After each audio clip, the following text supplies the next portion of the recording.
You're watching The Sports Objective, the podcast for Pirates. That stadium is going to be rocking, and heaven help whoever walks in there to play us. Sustained effort and violence, you play your ass off.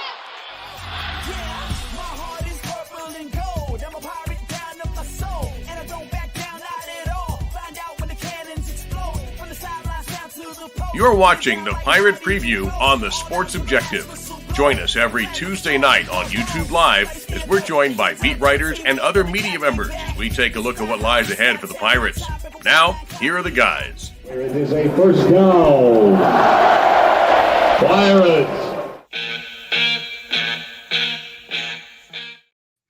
Welcome into the first of the season for the Pirate Preview right here on the Sports Objective. Man, we have got Bubba Rosenbaum. We've got a great show tonight. I appreciate y'all's patience. My kids were both practices. We had a soccer practice in one location and a football practice in another.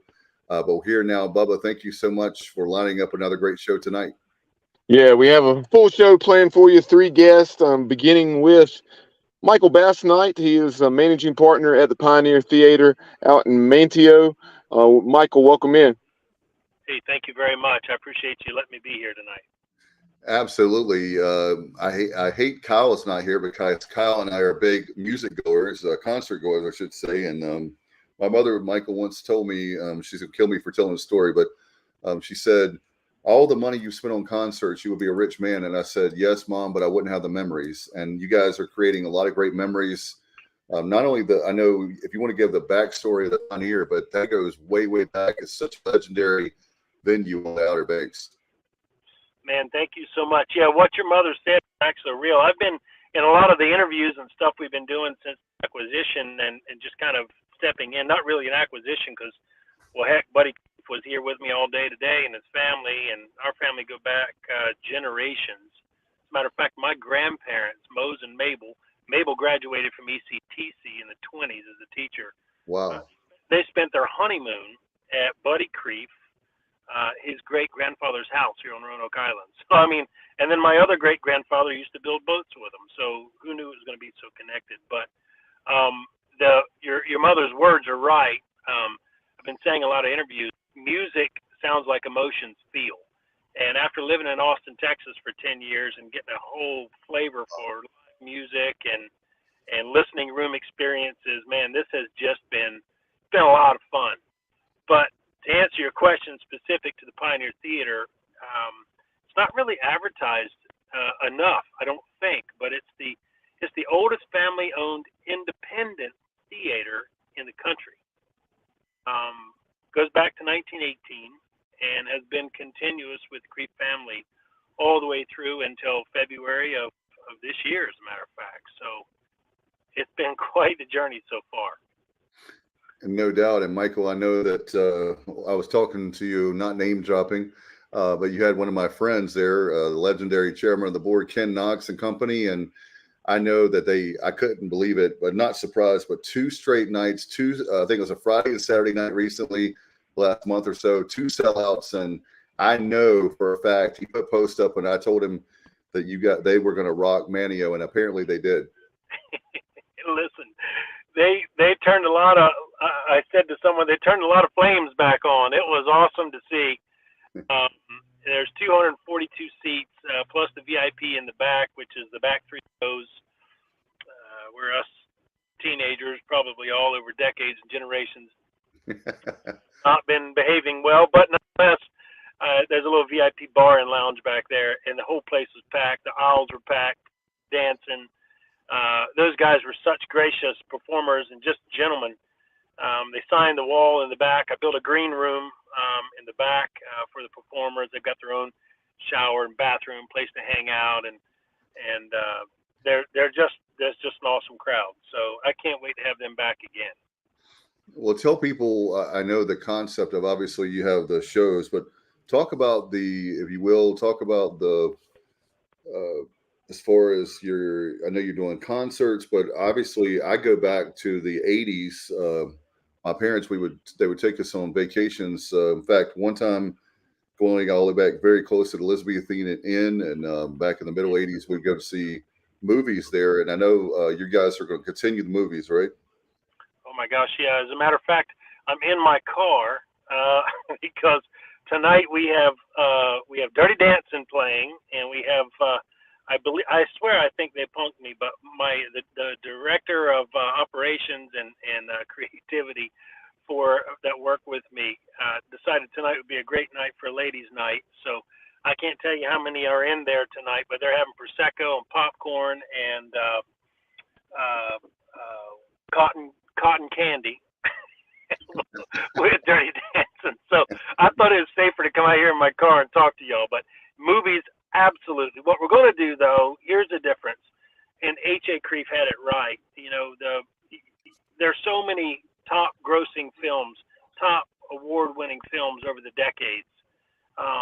And you know, especially when you think about going back to 1918, the 20s and the 30s and so forth. But every single one of those top grossing films had a reason for that. And there's so many of the current generation and folks just a little younger who never really got to experience it because things happen so fast. There's so much on their phones, technology. And so by showing classic films, there's a couple of advantages there. One, if I sign up for first run movies, I'm beholden to the studio that says our blockbuster period is, say, 8 weeks.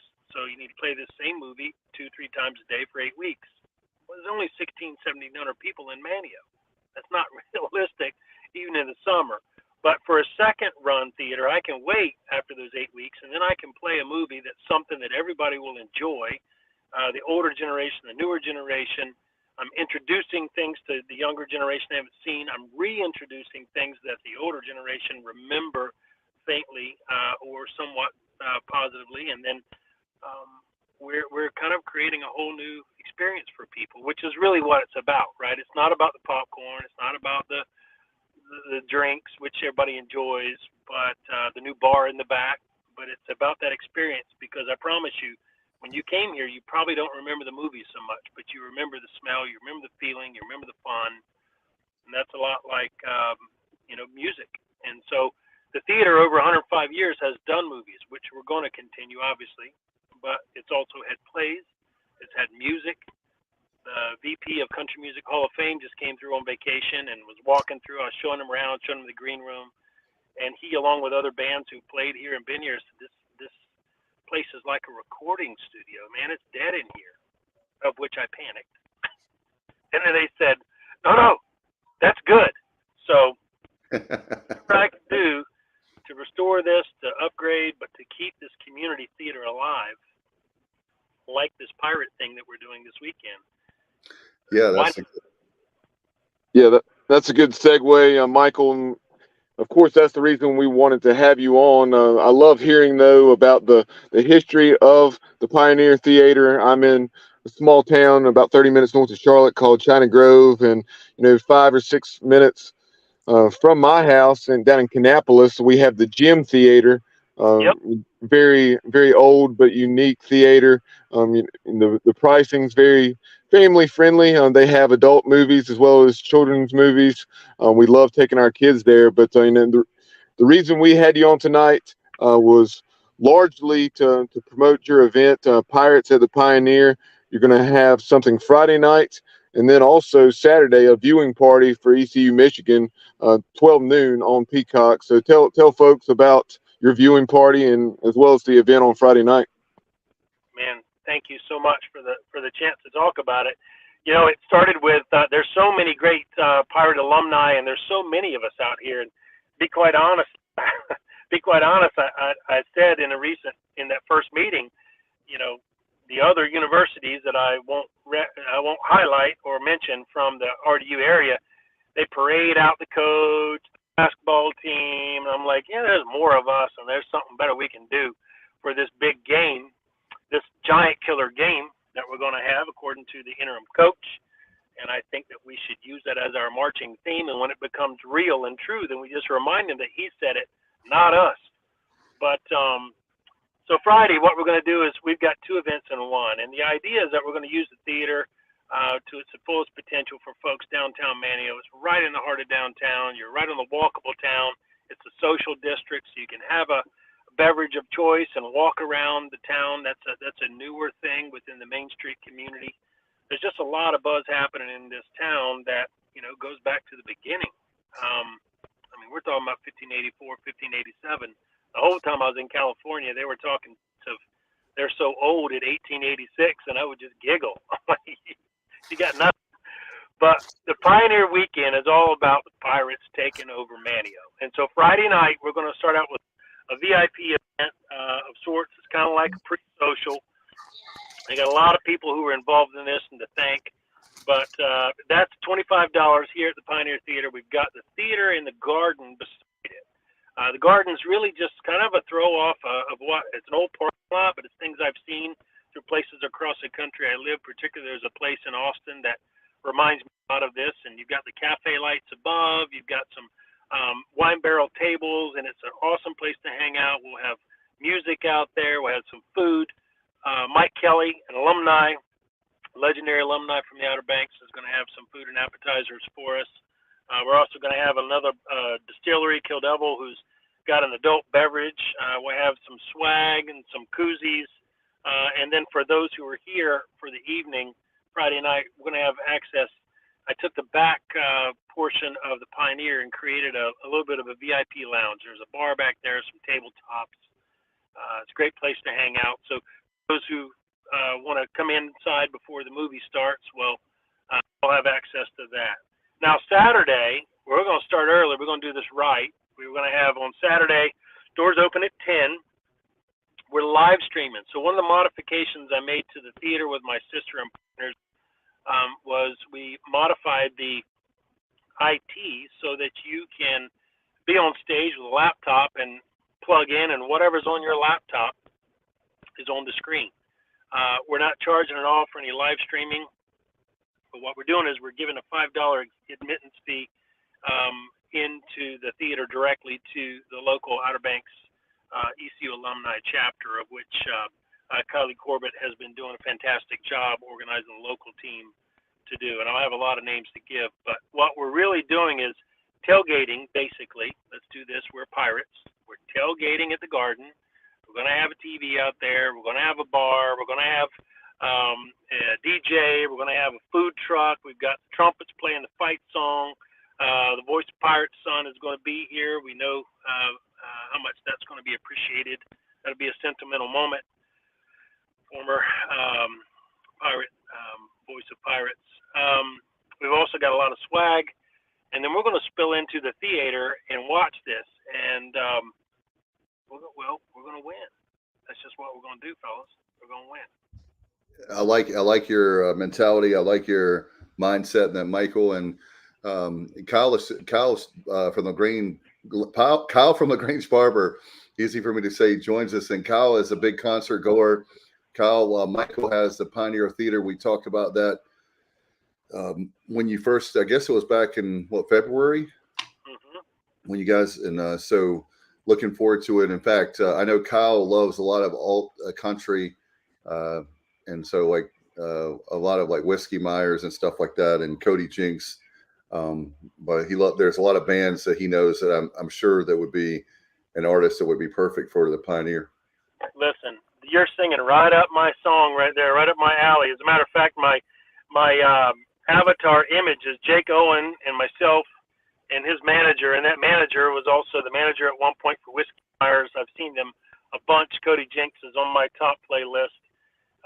I think it's time to really bring some of what we're seeing as a resurgence, interestingly enough, in Raleigh and Virginia Beach down this way. And from a history buff perspective, which I'm, admittedly I am, before I-95 was a thing, there was a place called the Casino over in Nags Head, and legendary as a dance hall and whatnot. But it was right across from Jockey's Ridge. So all of you who've been here before, Jockey's Ridge is now across the street. It's Kitty Hawk Kites. Right. In the Casino was a piano that I grew up with in my house. That's now at the top of Jeanette's Pier. Uncle Mark and the state worked together to get that Jeanette's Pier rebuilt, revitalized. But Fats Domino played on that piano in the Casino. Louis Armstrong's band played on that piano in the Casino, because if you're coming from D.C. or Richmond or anywhere up north, New York, on your way down, and we're headed out to Raleigh or headed down to Wilmington or Charlotte, you had to come through the Outer Banks, unless you went way inland. This is before I-95.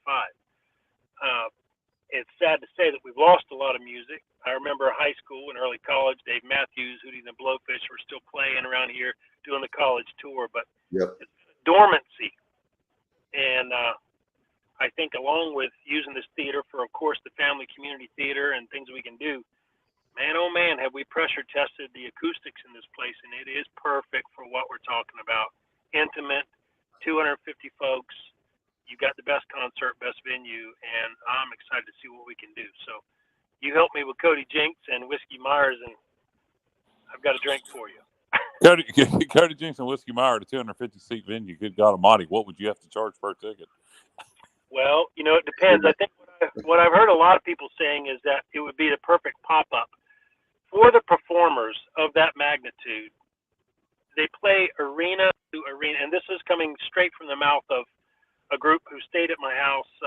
I've got a old 150-year-old home a block over that I use kind of as an inn and a little listening room for no more than 25 people. And then some of those folks will come over to the Pioneer and play the next night, or even Festival Island Park, which is up to almost 4,000 people in the amphitheater. Yeah. They said, we go from amphitheater. We started playing, and all we wanted to do was go to the big arenas. And once you get in that circuit, man, the only way to tell the difference is one's the Pepsi arena and one's the Coca-Cola arena. You don't feel any connection to your fans, and you kind of get burnt out. And what we want is a place like a Pioneer or a smaller theater where we can recharge our batteries, we can reconnect with our fans, and probably just do something for a charity or, you know, just a small pop-up. And I got a band for you. There's a suggestion that may they're right there on that cusp of they play bigger venues than that, but it's a Pioneer theater, particularly on the summer, maybe during a weeknight. Are you familiar with Still Woods? Yeah. They played Asheville, didn't they, Kyle? Yeah, they played Asheville several times. Their former lead guitar player who passed away is from Asheville, but yeah, I think Still Woods. There's a good choice for you. Or I could say I could talk music all night with you. Just name acts. Ward. Yeah. If you're a Cody Jinks fan, you're familiar with Ward Davis. Oh yeah, absolutely, and Marcus King is he's phenomenal. He's from South Carolina. That dude right there. If he won't break your soul down, I'm telling you right now. But there's just so many. But you know, listen, we can't get discouraged, because when you think about music and a venue like this, just like the game coming up or whatever, the Whiskey A Go-Go, the Continental Club in Austin. Continental Club doesn't hold more than 100 people, but there's always three shows a night, and that third show might be the name of the actual band, or it could be Foo Fighters popping through town and they just want to practice set. So there's a lot of potential for places that have character, that have history. Andy Griffith started his career out here and certainly launched a lot of movies here, and there's just a lot of character in an old place. That is what we as humans right now, I think, are seeking the most. Connection. Certainly. With the Pirates, with this event you have coming up Saturday, do you think that'll start a trend? Because I love watch parties. I'm going to be actually in Michigan, or I would drive only 90 minutes, as you know, from Williamston to Manteo. So it'll be a nice day trip for me and for my kids. What about future events? Are you just going to kind of see how this goes, or is this just a one-off? No, I think you kind of, you let a place like this, the idea of you build it and they will come, right? So you're willing to be flexible because you have ideas of what you think it will be, and it may take a totally different turn. My sister tells me that we're huge, Basnights are a huge clan, but one of my sisters is like, we built a hotel out of, a damaged fire, and we turned it into a hotel, and we thought it was going to be for families, and we built the rooms and the ambiance and everything for families, and it's traveling business folks that book us year round. So we've had to kind of modify. I think the same will happen with the Pioneer. I'm pretty sure, we're always going to be the community theater, but this viewing party may turn into something.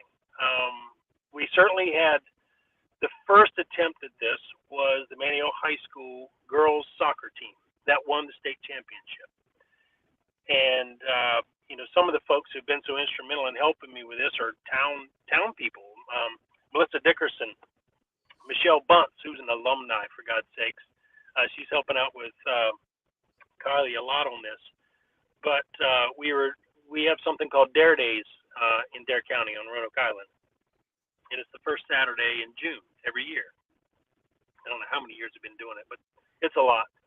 And I had a band or two that was supposed to play, and we had an issue with the band playing, and we're like, all right, well, I don't really know what to do. People walk around town. We weren't going to show a movie in the middle of the day. They're going to be down the docks having fun. And Melissa called me and said, hey, did you tell me you can show from your laptop on the screen, like live stream? I said, yeah. What are you thinking? She goes, well, you do know that our high school just got into the state championships. I was like, oh my God. She goes, can we? I said, I'm already working on it. And it turned out to be the coolest venue I've seen for the longest time. There were people just popping in and out. I must have had 200 people at any given time throughout the whole day, just coming in, watching, chanting, cheering. It was awesome. So long way of telling you, I think we may be on to something. Yeah, well, I like the fact that I love the fact you're a Pirate. I love the fact I appreciate your uncle very much for all he did for North Carolina. Of course, the Outer Banks, without question, being his home. And I'll tell you what, the Pioneer. By the way, I had to look it up, Michael. I know the very first movie. I knew the first movie that I had to see at Pioneer. I was a teenager, 1986. Elizabeth Shue. The movie was Space Camp. And my gosh. I know that's a deep cut, but anyway, that was the first movie I saw, the Pioneer, and my family. We would every time, as much as we would come there. It was a very family-oriented thing, and so that was great for us. Something kind of like a ritual. Now it's great. I'm happy. I'll leave you with this, and we'll let you go. But what I want to say is this is great because now my kids, I can bring them second generation, third generation actually, to the Pioneer, and I'm so glad you saved the Pioneer, and whatever we can do to help you, we'll do that. Before we let you go, I want to give another plug again for this event coming up on Saturday. Yeah, thank you. So we're going to start Friday night with the VIP. It's Pirates Invasion of Manteo. We're going to have, it's $25 so that we can go ahead and provide some food and appetizers from Kelly's. Rum punch from Kill Devil Rum. We're going to have VIP access, some koozies. Saturday, we start at 10 a.m. Guest DJs. We've got a singer. We've got the fight song and trumpets. Pirate Nation's going to be there. We've got a bunch of swag. We'll be live streaming the game inside the theater. So we're going to go from the garden to inside the theater. And this wouldn't happen without folks like Johnny and Penny Robbins, Mr. Dick Denton, the Creef family. We had Kylie Corbett from the alumni, Michelle Bunce, Jessica Houston, Chandler Tillett, Terry Edwards, so many more. But people out here are passionate about the Pirates. They're passionate about doing something unique, and we love to win. So, as I said, the quote that we want to follow, Coach Houston, is Giant Killer. That came from their coach. And if we believe it, it's going to happen. So I'm excited about it. Let's go get them, Pirates. All right. Michael, how can people get up with you? So the best way to follow us, there's a couple things that are happening. The Manteo House, Manteo, the locals say, Manteo, the ManteoHouse.com. There's a lot of folks that come out and stay. It's an old historic home right downtown. The second thing is the PioneerTheater.com. The PioneerTheater.com is the best way to get your information, is to get tickets. It's the best way to see what's coming up if you want to make that 90-minute trip and come for a weekend and just enjoy Manteo. But there's a lot to be had out here. The beach is 10 minutes away, and it's a secret that we've always known, and it's time to share it with some folks. All right, looking forward to let's get a lot of Pirates there, and hope that you'll do it more, as I said, as the season goes on, and maybe there's a bowl in our future, and you could have a bowl party. But we'll take. Hey, right now we're worried about game number one. We'll take, as the coach would say, one game at a time. Michael, thank you so much, man. Good luck to you. Let us know how it goes. Love to get some feedback on how the event goes this weekend. Thank you so much. I appreciate the opportunity. Good luck to you guys, and thanks for doing what you do. Absolutely. Have a good Labor Day. Bye now. Bye-bye. Bye. All right, Mike. Senator Basnight's son? His nephew. Yeah. I ate at his restaurant, the Lone Cedar. It's great. Yeah. The late, great Mark Basnight, a great Senator Pro Tem. Many years, did a lot for North Carolina, and appreciate him, and rest in peace. Can't believe guys like him that we don't have anymore. But Bubba, another great guest here, that East Carolina and Michigan connection, right? Yeah, no doubt. From ECU Dowdy Student Stores, and believe you had a couple daughters that are Wolverines. So, John, tell us about Dave, your connection to for the some Pirates. reason, I can't hear you guys. Okay.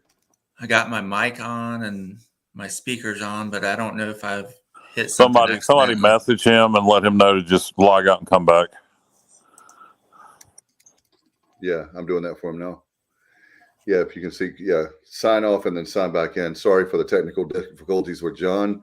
He's been patient in the green room, so he's going to sign out. Okay, give me just a second.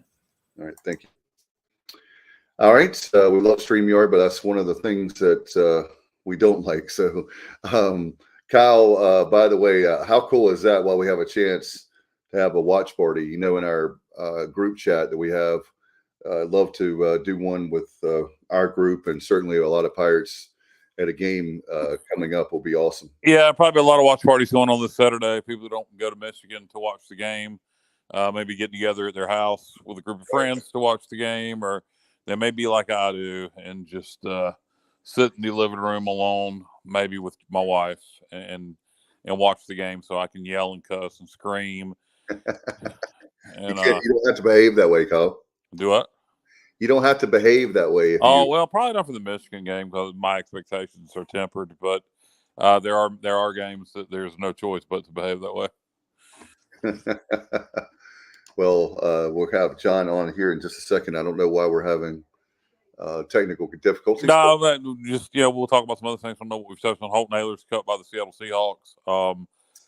From what I understand, from talking to some people, they got to give him 24 hours to see if another team picks him up off waiver. But from what I'm hearing, if not, they are going to pick him up for the practice squad tomorrow. They're going to give him 24 hours if somebody else wants to pick him up off waivers as a backup quarterback.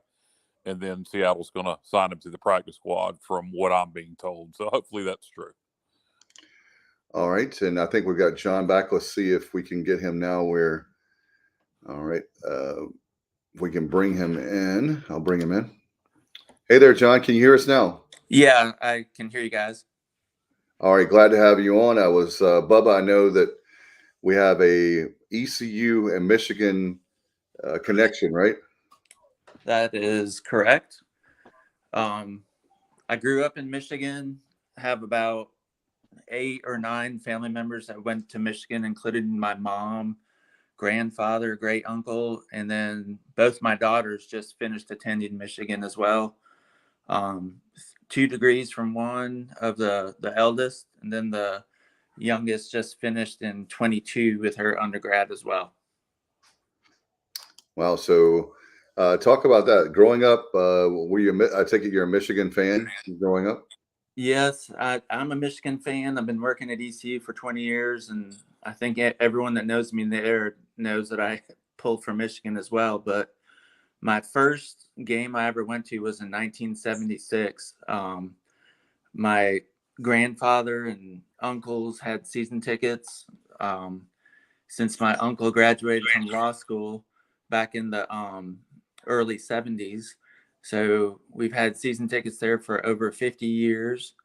But going into that stadium when you're 7 or 8 years old for the first time is just overwhelming. And I remember asking my dad how many people were there, and he told me there's the same amount of people here that live in our city of Saginaw, which Saginaw does not have 110,000 people living in it anymore, but back then it did.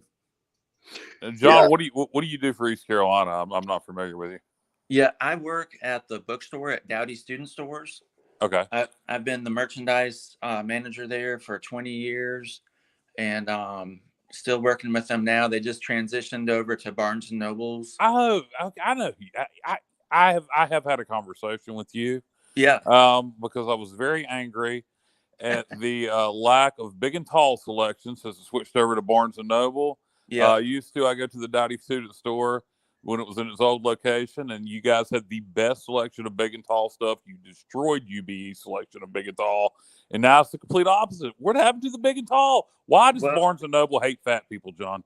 Yeah, well, they don't, but we don't have any control of the buying anymore in the store. So I used to be in control of all that, and I could buy, whatever the customers were needing, and I would always. You did a good job. I would always watch out for the big guys. I know you and Joe Leggett would always give me a hard time too, but what happened with the Barnes & Noble connection is they've switched over and have another partnership with actually Fanatics. So Fanatics is the group that buys all of our merchandise, and then we sell it for them, and then we get commission for selling it. So we can put in our requests and everything like that, but basically no control at store level for buying. Yeah, and I'm familiar with Fanatics and their website for ECU stuff, and they do have a big and tall selection via ECUPirates.com. It is limited, but they do have one. But it's interesting to see. There's good things about everything becoming corporate. It's probably a lot easier to manage, but there's bad things about it too, because you don't have that hands-on like you had before, where if me or Joe Leggett or an offensive lineman needed something, you could just order it. Yeah. Well, and I used to order all the way up to 4X, but you had some 5Xs. Yeah, and Adidas would allow us to get that, far up in the sizes, but now it seems like we do get some 3Xs in, but they're only in Champion. Yeah. And even in the Champion, we'll get even in 2X, they'll send 6 2Xs for the whole order. Wow. And like 1 or 2 3Xs. So the reason they go pretty quick on a game day. That's nuts. Well, the reason they do that is because it's the same way with I used to sell footwear for a while in addition to working a radio. And what they do is they know that not to get off on a tangent here, but size 9 is the most popular size in shoes, in men's shoes. So you have like a boatload of 9s because you're going to sell a lot of 9s. Size 9 is the most popular size in men's shoes. Yep, 9.5. Yep. Are you serious? Yep. Okay. And, not popular, but the most most men have in that. I would not have guessed that. Yeah. But anyway, so people like me that have a size 13, you're very limited because they're smart. They know 13 wide, my friend. That's me. I'm a 13 wide. Yeah. Well, extra wide to be. How you like them Nike Monarchs, my friend? So, our choices. I feel you, Kyle, on that as far as footwork is footwear is concerned, because for me. Oh yeah, I know. I get it. And I know that's really not why he's here, but I get it. I just, I will say that sometimes, there's a market for 3, 4, and 5X East Carolina apparel. I'll just leave it there. Yeah, there absolutely is. Let's start a website then. Yeah. Hey, you know what, Dave? I thought about that. I have thought about starting a company doing nothing but plus size collegiate apparel. I think it would be like 2X to 5X. I think it would be, no pun intended, huge. I would do 2X on up to 6X at least. I mean, there's big boys out there, man. That some big football players out there. They can't wear a medium or a large. Exactly. John, let's talk about. We're talking about obviously the student stores. While we have you on, talk about some of the most popular stuff you have right now, and we've got a lot of people right now that are like me that we're looking to. Speaking of bigger sizes, I was wearing an extra large, and I can't wear extra large right now. So what were some? I'm in the mood, or not in the mood, but in the market to buy some more pirate stuff to go one size, at least one size up. What are some stuff you guys have right now that's really popular that people are buying? So, like some of the stuff that we have that's really popular, one of them that in particular during baseball season, we got this old school brand 47 brand retro hat from the 80s. The younger guys are calling it the rope hat. It has like a little piece of rope that goes across. Oh yeah. Oh yeah, I forgot. And it's a white one. We've only got about 8 left. But what happened was the baseball team started buying them to get on the bus and just travel. So they would post them on social media and wear them in pictures and official photos of them getting on the bus or getting off the bus. Snapback, rope in front. And Yeah. Is it a mesh? Is it a mesh back or solid? It's a completely performance white material with like micro okay, holes. so a modern take on the old school. Yes, and it does have like a snapback in the back, and it is a structured profile, so it does go up a little bit higher in the front. Oh, it doesn't hug your forehead. But I mean, even at baseball, we had the girlfriends would come down. My boyfriend saw this. I need to get this white rope hat, and then I had people calling me from Raleigh and Charlotte. We do phone orders for people that don't live in town. And if they don't see something, they're welcome to call me at the bookstore, and I don't mind shipping out stuff for them. Another item that has been very popular, especially during football season, is the Johnny O polos. So we have the licensed Johnny O gear, polos, quarter zips, and we do take that up to the town tower, but we do have a full inventory of that inside the store, and people can shop for that online for some of the pieces, but some of the newer ones, it takes a couple weeks for them to populate to the website. So again, if anyone needs, they can call the store, and I can see about doing a phone order and getting it shipped out to them. One thing we also did just release at Meet the Pirates was the throwback jersey. We did get that in. I think it did. Sorry, Kyle. I think it did only go up to 2X. Oh wow! And then it is being made by our Adidas partner. So for Adidas for retail, we don't get it directly from Adidas anymore. They kind of downgraded us in the retail sector a couple of years ago, even before we transitioned to Barnes and Nobles. So we get it now from a company called, I think it's Triform Custom Apparel, TCA. So they're kind of like a middle man supplier for Adidas goods. They'll get blank goods and send it. But I think the jersey was a little bit different. But they did make the jersey for us. And I do want to give a special thank you and shout out to Melissa Spain. She works with ECU Athletics.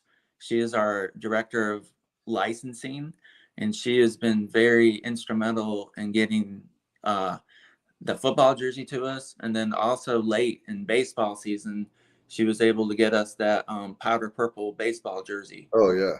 So we do have that as well, and that has been so popular. We've already run out of smalls and mediums, and we only have large to 2X left. A lot of ladies buying that.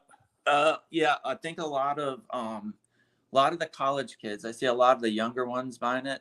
I do have a few of the traditional fans getting it, but I feel like it was more of the younger and then the ladies. But yeah, we have had some diehard Pirates buy it as well. Hey, Bubba and Kyle, wasn't that guy's name Ken Mayer? We had an idea for you guys.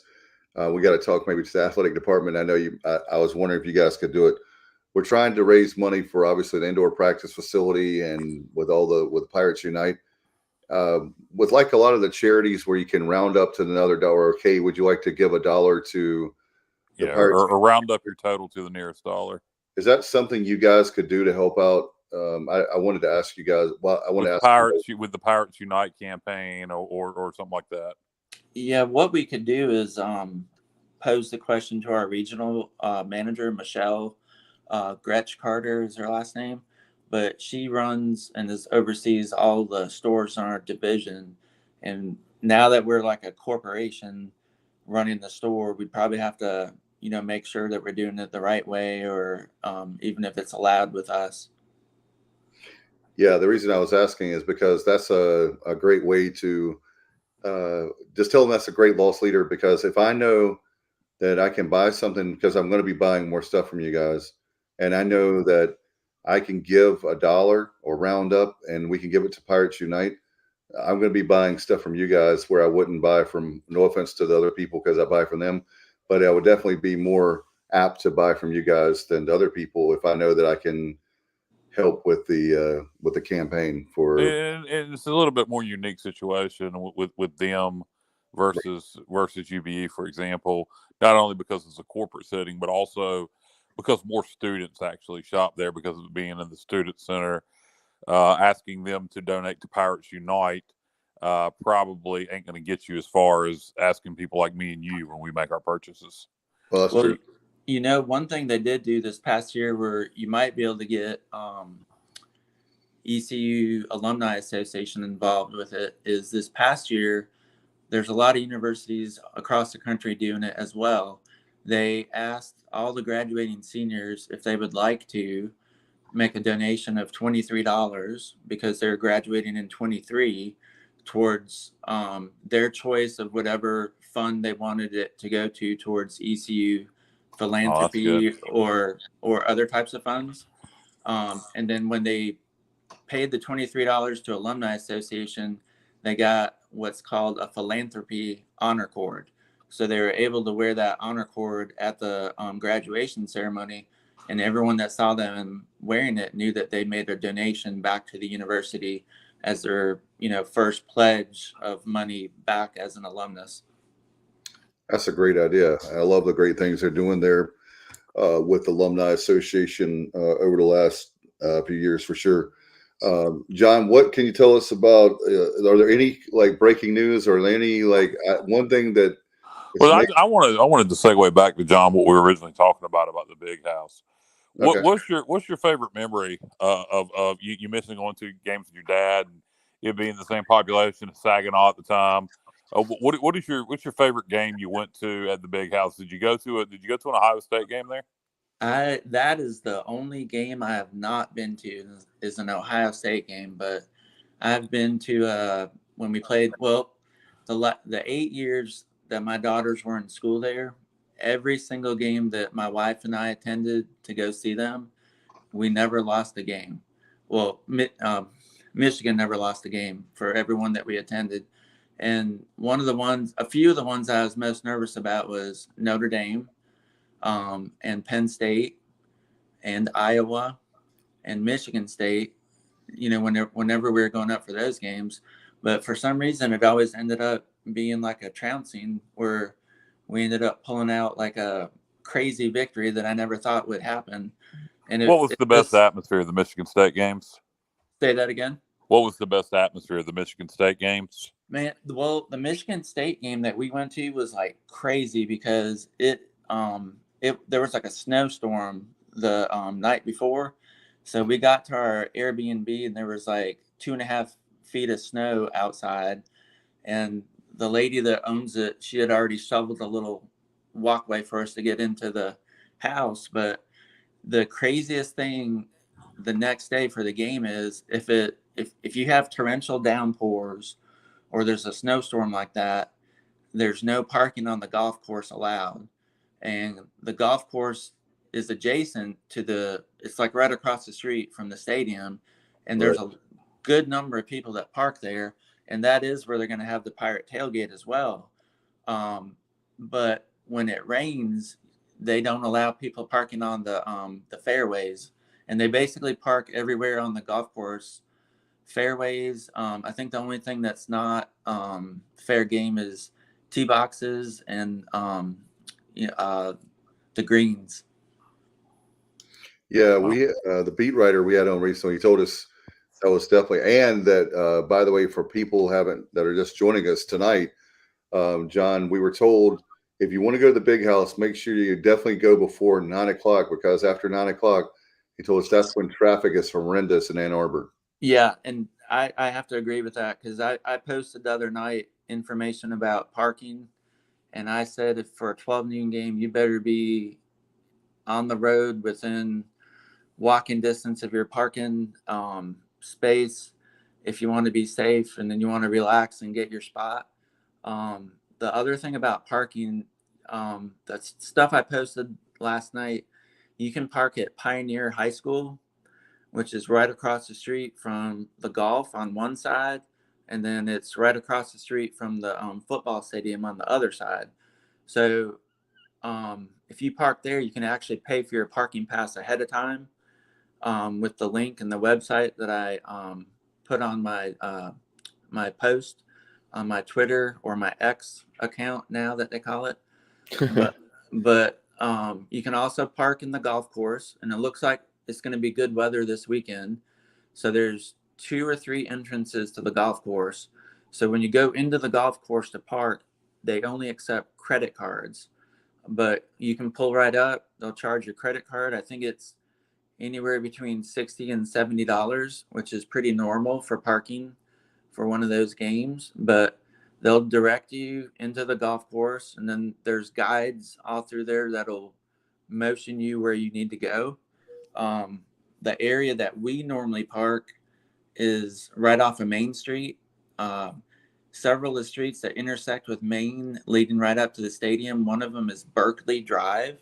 And Berkeley Drive basically intersects the stadium at the 50-yard line.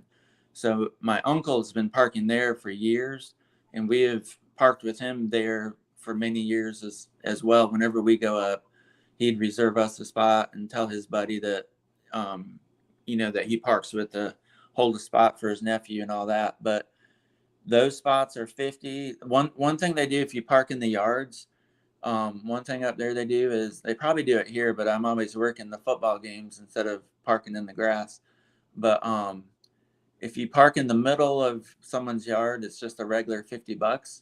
But if you park on the edge near the sidewalk, it's called an easy out, and they might charge you $60 or $70 to park in the easy out. That way, if you want to leave early, you can get out and everything. But yeah, just the atmosphere around the games is crazy. That neighborhood where we park as well, there's going to be banquet tents from the M-Den and other vendors.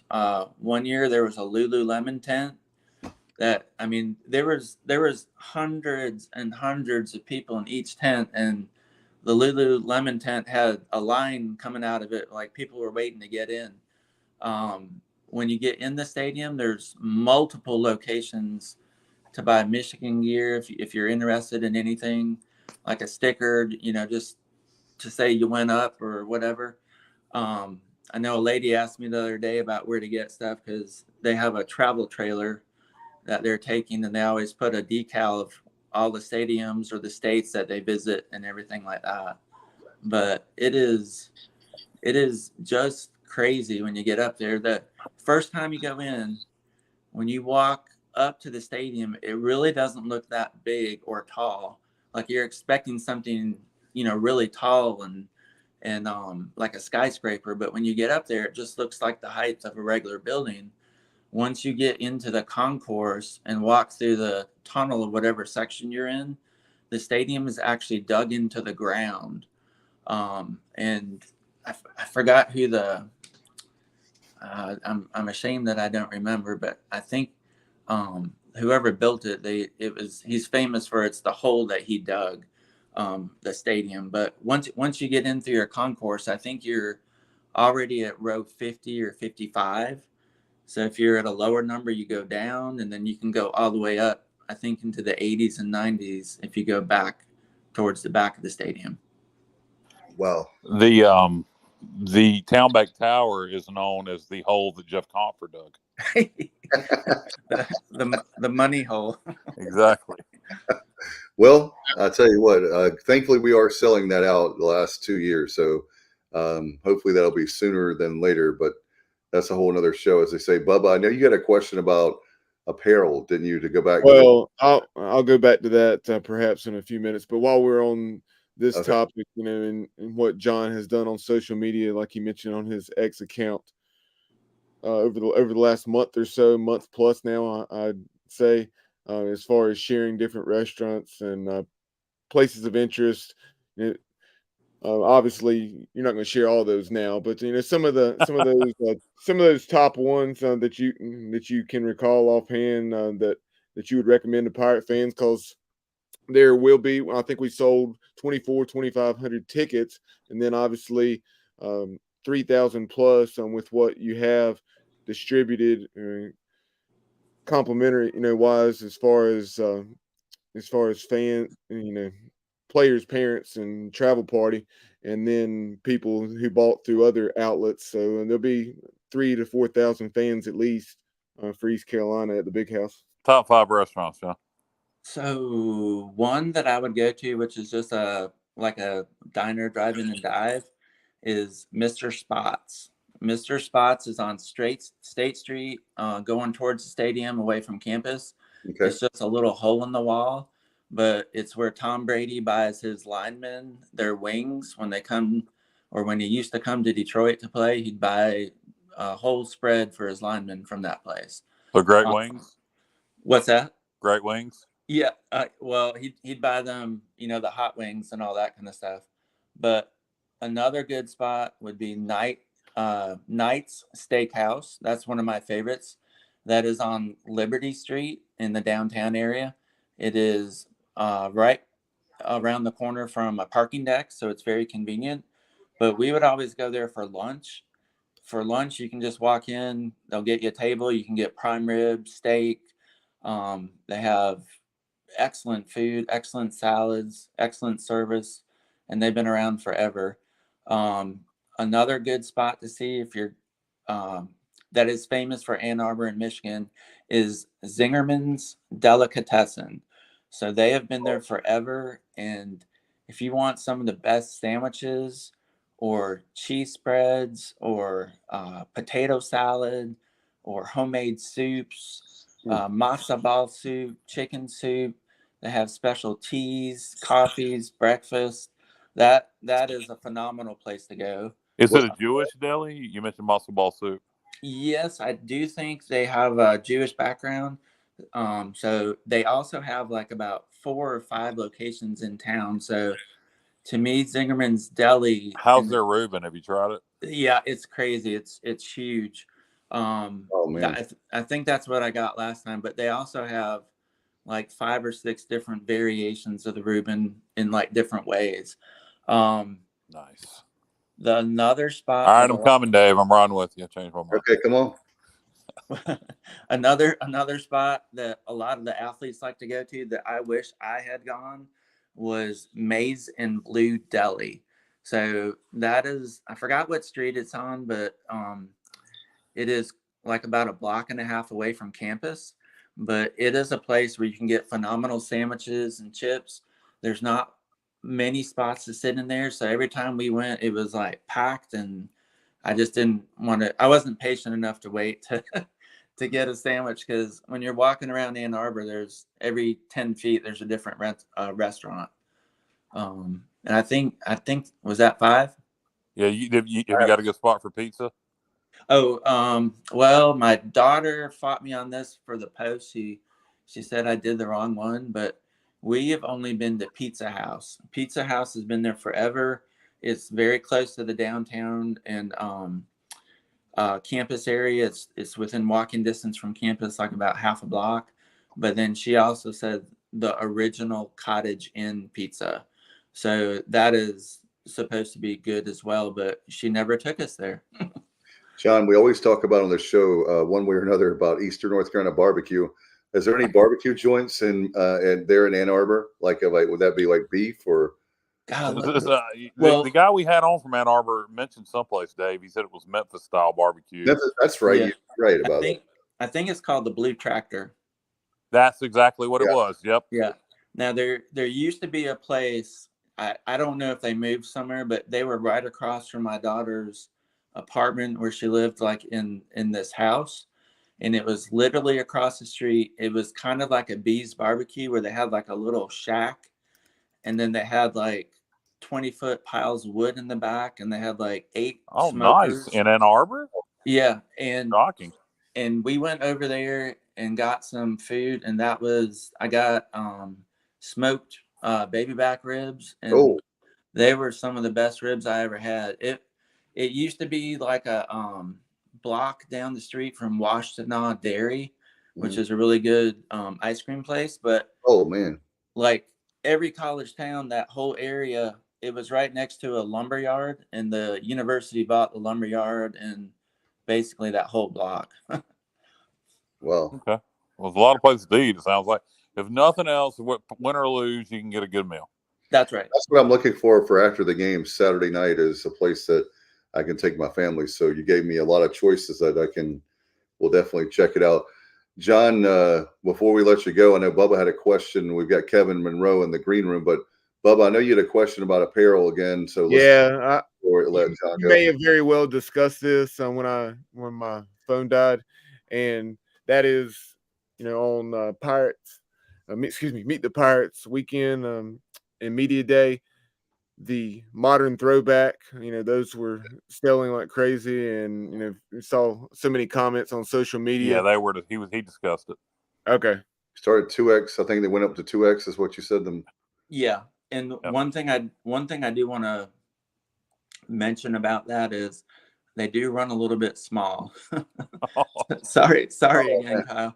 So I won't be able to do the 2X then. I'll have to be like Kyle then. And 2X is my size right now, but I'll have to just skip on that one. Yeah, but the baseball jersey came from a different vendor, the powder purple, and that thing, it runs a little extra big. Oh, that's good. All right. So how can people, by the way, one more thing you said about phone orders, how can people get in contact with you? And then we'll let you get here. Yeah, if they want to call the direct line at the store, it's 252-737-1881. And they can ask for John Palmer, or they can ask for JP, which I go by at the store, and many people know me by that name as well. I wanted to also mention one last thing about the Big House, which I just saw in my Wolverine magazine yesterday. The state of Michigan governor, she passed the law where you could sell alcohol at stadiums, and Michigan decided not to do that this season, just because the turnaround was so late on the approval. They didn't have time to do it. So make sure and have your favorite beverages before the game, because there will be none inside the game. We've had that for what was it, the COVID year? It's been like the third season, I want to say, at ECU. Yeah, I know we've been doing it for a while, that we do sell alcohol, and I think I remember that first year we allowed it. I think they did like $50,000 in sales the first game. Yeah, we Pirates, we love to have our beverages, Pirate Beverage. John, thank you so much for giving us a great insight on. It's kind of cool to have the Michigan, East Carolina. I guess you never thought when you moved here and when you came to the student stores, I guess you had no idea one day you'd be playing at Michigan. Yeah, never dreamed it. Well, thank you so much. Hope you have a great Labor Day, and we'll talk to you again soon. Maybe we can have you back on around Christmas time, because I know there are a lot of people that love to buy gifts, and that'll be something fun we can talk about. Yeah, that would be great. All right. Hope you have a great night. Thanks for your time. Appreciate it very much. Thanks for your patience as well. Thanks, guys. All right. Have a good one. All right. Man, it's been patiently waiting. Did you get the good beverages, Kevin, in the green room while you're waiting? Yeah, y'all took good care of me back there. I'm good. I'm good to go. Good. Kevin Monroe, so glad to have you, of course, the analyst again. How many I'm losing track now. Is it 19 seasons now? This is 21. 21, man. Time is flying, man. Wow. 21, not 21 since you've been the analyst. 21 you've been on the network, right? Correct. Okay. Correct. I spent 3 as a sideline guy. Okay. That's what. All right. So you've been the analyst for 18 years. Oh my God. I'm getting old, man. It does not seem like it's been 18 damn years since I heard Crump call a game. It has. Oh man. How are you doing, by the way? I know you I live vicariously through you and your wife. I know you have all these great talk about your vacations if you can before we talk about football, because I'm like, Man, I live vicariously through you guys. You're going everywhere. A lot of Caribbean trips, it looks like. Listen, we work hard, and when we get a chance to take a little vacation, we jump on it. Especially because we have two boys. I have a junior in high school, and I have a seventh grader, and so they're playing travel baseball, football. The youngest one plays basketball, and so we're always running around doing that stuff. So just to take a deep breath and go on a trip, we really enjoy doing that. So we went to Turks and Caicos in mid-August, and it's the third year in a row we've been to the exact same resort. We just loved it, and we knew what to expect. And we probably go somewhere different next year just to switch it up a little bit. But Beaches, Turks and Caicos is where we went and had a good time. And then the wife and I haven't been on a couples trip, just the two of us, no kids, in about 7 years. Both her parents passed away about six or 7 years ago, and so they used to come up and watch the kids, and so we haven't been able to do that. And so now that my parents are retired, we were able to have them come up and watch the boys, and we went to Destin for 4 nights, and so really enjoyed that. There's not very many places, stateside that you can go with white sandy beaches and clear water without having to go to the Caribbean or somewhere like that. So Destin's one of those places. Yeah, I tell you what, Kevin. So maybe one day. I know you do a lot with the athletes with financing, but maybe you can be a travel agent as well. You know all the spots. Maybe in retirement, we'll see. Before we dive into Michigan and that game, what about your in fact, Justin Butts, by the way, says lots have changed over the years, but we still have the legend Kevin Monroe. I appreciate that. Kevin, let's talk about, so your son is a junior, and any hope that we'll have another 1 or 2 more Monroes that will come be a Pirate, I'm hoping? Listen, he's a heck of a player. He was a little bit of a late bloomer. He ended high school as a 5'6", freshman, and now he's over 6'2", about 6'2 and a half, getting close to 6'3", 190 pounds, plays wide receiver, great hands. But he was a late bloomer, so he's still getting faster, still getting stronger. So we'll see. He'll be up to some Pirate games as a recruit this year, and hopefully, get around to some other universities and see what they have. And but yeah, I'd love for him to be in the purple and gold. I'll start yelling, Donnie K, are you listening? Are you watching? Now we could talk about the game. So I take it, are you not going to be going to the big house, or are you not? I will not be there. Back doing just home games again this season. So Andrew Bays will be there. He and I were just texting, talking about depth chart and stuff like that. So I'll be cheering the Pirates on from the television, but I will not make that trip. Kevin, with one of the things we've talked about a lot on the show in the preseason, and now we're up to game 1 with our Pirate preview here on the Sports Objective, is we've got a lot of talent. Maybe they don't have the experience, but one of the things with you guys back in the 90s was next man up. There's a lot of talent, and I know they're unproven right now, but I think there's a lot of guys, from what I hear from the coaches, quiet optimism, confidence, whatever you want to say, around the program right now. Yeah, I don't know if game 1 will be a great indicator of what kind of team we'll put on the field this year, just because, you play the number 2 team in the country, you may be outmatched at certain positions. But I do feel good about what the Pirates have going on. They have a lot of transfers, and it's different from when I played. It was, as you said, next man up, and it was guys that had been in the program for 2 or 3 years, and then they were getting their opportunity. Now you have guys that, maybe haven't been in the program, maybe in the program for 1 year, but they got to be ready to go. And so we'll see, especially in spots like corner, wide receiver. We'll see, offensive line. We'll see a lot of brand new faces, linebacker, a lot of brand new faces that we haven't seen in the past that, Pirate coaches have been very excited about for a while, and the fans get a chance to see them on Saturday. No doubt, Kevin. A lot of turnover this year, a lot of new faces, as you mentioned. Talk about that from back when you were a player. The difference from 1 year to another, how much a team can change. I mean, obviously, the some of the differences are glaring. I mean, Holt Nailers is gone, Keaton Mitchell's gone, but just talk about from a player's perspective. You're in the program, but now stepping up from being the backup to now you're the starter. How much more pressure is on you? Yeah, I mean, it's all about, recruiting, right? You want to just kind of reload instead of rebuilding, and I think we had a bit of a stale period there for a few years, and I think Coach Houston has got the cupboard back full. And even when we lose guys like a Holton Ahlers or a Keaton Mitchell, you have the Garcias of the world, the Marlon Guns, the Rajay Harrises that can just step in and play. And so even when you lose guys in the transfer portal, you go out and get more guys from the transfer portal. So you're right. When I played, you lose a guy like Scott Harley, who had a crazy, sophomore year, fell off a little bit his junior year, but just an unbelievable back.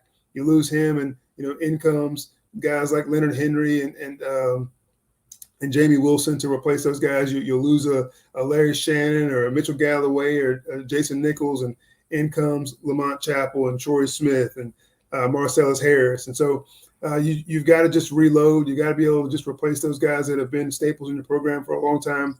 There probably won't be another 6-year player like a Holton Ahlers. Obviously, COVID helped that out, but it just doesn't happen anymore where you have a good player stay around for a long, long time. We've been lucky to have Mason Garcia for a few years. He hadn't even had a chance to really play yet. Hopefully, he takes the field on Saturday. And so, you just have to be mentally ready. You know the program. You know what's going on. You know the coaching staff.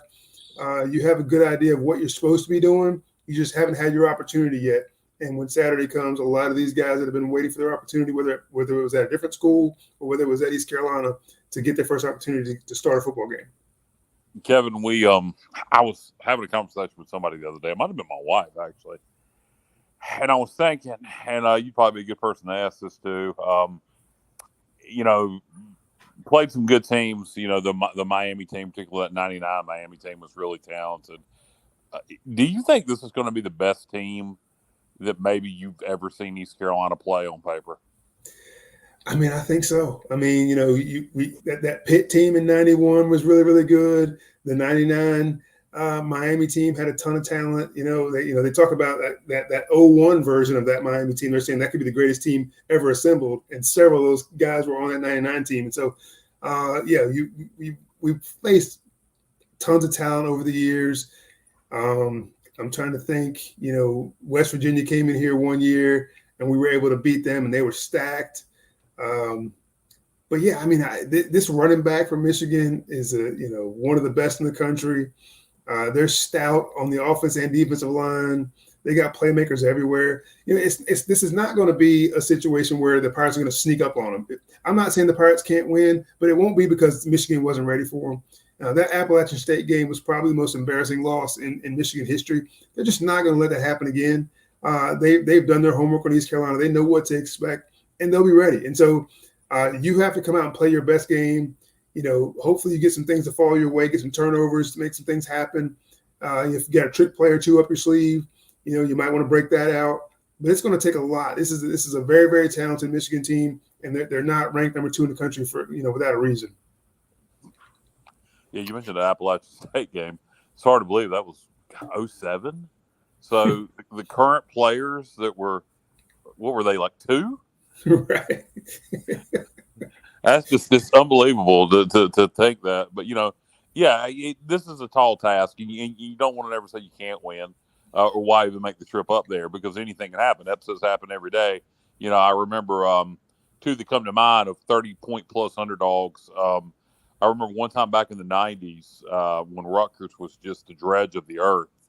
And they were, I think, a 39-point underdog to Virginia Tech. I remember Rutgers upsetting Virginia Tech. And then I think one of the more memorable ones in recent history in terms of point spreads, oddly enough, when Harbaugh first got Stanford going, they were something like a 42-point underdog to Pete Carroll and USC. You remember that upset? I do. Stanford. Wouldn't that be ironic? But so it has happened before. You know what? If you had Keaton Mitchell, and a couple of these, Avery Jones, a couple of these guys that you lose that started a ton of games for you, all of a sudden you think, well, they don't know how good we are. But yeah, with all these brand new players, it's going to be a tall task. No, it will be. And realistically, I told somebody the other day, I do think the way they play football, they like to run the ball, and they got a good offensive line. I do think we have a pretty good defensive line. It's going to be tough to match up with their O-line. With the new clock rules, I want to ask you about that because I noticed on week 0, games move a whole lot faster, and I think scoring is going to be down with no stoppage on first down, except in the last 2 minutes of the half. I do think with the clock rules, if we play it right, I told somebody the other day, if we could walk out of there like 28-10, I'd feel really good about things. You know what? I agree with that. And I love the clock rules. I like it in baseball too. I just think that, it keeps fans involved in the game when they're moving along. There's so much dead time in these games.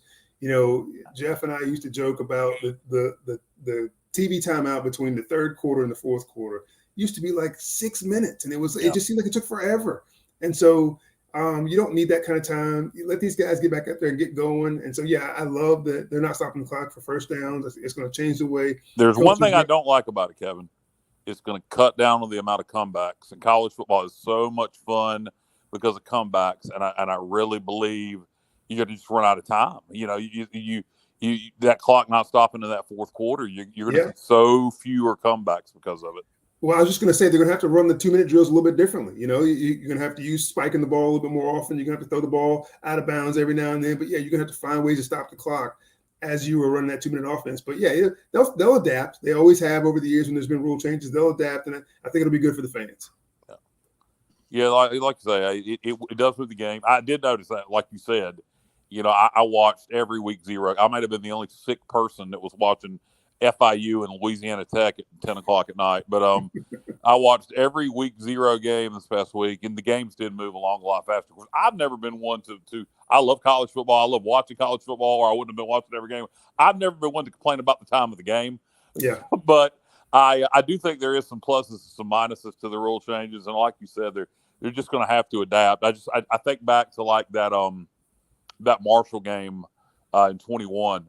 Where we made that furious comeback the last 5 minutes of the game, and that would not happen with these current clock rules. I don't think. I think we would just ran out of time. No, there's no doubt. But you know that going in, and you just, as you said, you have to adapt. You have to play towards that clock. You maybe some of the times that you were running the ball earlier in the game, you go to the passing attack, but you have more of a sense of urgency when the clock is moving like this. We talk about the additions on the defensive side, and you have so much more athleticism and length. And you think about guys like B.J. Davis coming in from South Carolina State, also Ra Dilworth from North Carolina. Those are two guys that I'm really going to be keeping an eye on Saturday and beyond through the first month of the season to see how they're contributing. Sam Danko, we've heard a lot about his length off the edge, and then you have a guy like J.D. Lampley who played on the interior last year. He dropped, about 40 pounds and 260, 265, playing more so on the edge this year. So those are 4 guys that I'm really going to be keeping an eye on. What about you, Kevin? For me, it's the corners. I mean, it's hard enough. I redshirted my true freshman year, and then I sat my whole redshirt freshman year. I didn't start a game until my redshirt sophomore year, and then I only started 2 games that year. It's just hard to throw out a young, unproven corner into a college football game. Now, the guys they've got going, they've got a couple transfers. They've got some guys that have some time under their belt, but I'm just concerned about, running out against a Michigan or against a Marshall or against an App State without a proven secondary. Now, I'm happy that, Julius Wood and guys like Tegan Wilk will be back there in the safety spots to kind of help lend a hand to these corners that hadn't played as much as Pirates anyway. But that's one position that concerns me. Then offensive line. I mean, you only have Isaiah Foote coming back that started a bunch of games last year, and so you're plugging and playing there, and that changes the whole continuity of your offense. I mean, Najee Harris is not like Keaton Mitchell in that he doesn't just need a small crease. He's either going to make a hole himself or he needs a bigger hole for him to get through there. And so that offensive line has got to put in some work. And then Marlon Gunn's a little bit slippery, more slippery, but you got to put in some work to get that running game going. If that running game is not successful, that's going to put a lot of pressure on Mason Garcia, Flynn, whoever it is, to throw the football. Because when you can just sit back, pin your ears and rush the quarterback because they can't run, it makes offensive production a lot tougher. So the offensive line and cornerback positions is the two that I'm really wanting to see how those young guys and how those transfers do.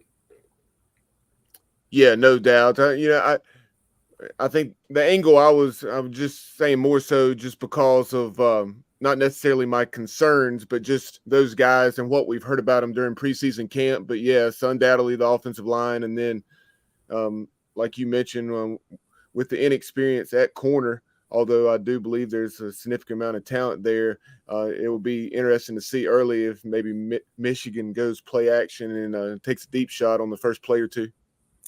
Yeah, it's corner. I think that obviously play the position, but I think if we're talking about physicality, I think that the most physical position, the most physically complicated or physically tough position on the field is corner. I think you're going backwards. The best athletes on the field are running forward. They're running right at you. You have to make decisions in a split second and make plays. I think mentally it's probably quarterback, but physically it's corner. And so to have guys out there that maybe haven't had a whole lot of time as starters on that island, it's going to be tough. And I certainly would take some shots if I were Michigan. But as we alluded to, they're going to run the football until we stop them.